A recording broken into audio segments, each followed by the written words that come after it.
परु जनूबी अमेरिका का एक मुल्क है जो 1841 और 1880 के दरमियान 4 दहाइयों में बड़ा दौलतमंद मुल्क समझा जाता था। इसकी दौलतमंदी का क्या राज था, ये जानकर आप हैरान रह जाएंगे।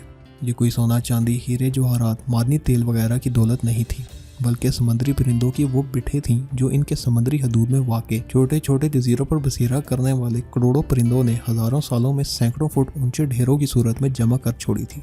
ये बेहतरीन कुदरती खाद के तौर पर इस्तेमाल की जा सकती थी। परु ने 40 साल के अरसे में 11 मिलियन टन से ज़्यादा बिठे एक्सपोर्ट करके $750 मिलियन के लगभग कमा लिए थे, जो इस ज़माने के लिहाज से बहुत बड़ी रकम बनती थी। इन बिठों के खरीदार मुल्कों में बरतानिया, फ्रांस और अमेरिका जैसे ममालिक शामिल थे और परु ये बिठे एक्सपोर्ट करके इलाके में अमीर तरीन मुल्क बन गया था। ये बिठे इतनी कीमती चीज़ समझी जाती थी कि इसे सफ़ेद सोने का नाम दिया जाता था। दिलचस्प बात यह है कि बिठों की इस दौलत पर कब्जे की खातिर जंगें तक हो चुकी हैं, जो परु और इसके हमसाया मुल्क चिली के दरमियान हुई, क्योंकि बिठों वाले ये जजीरे चिली और परु के दरमियान समंदरी हदूद में वाक़ हैं।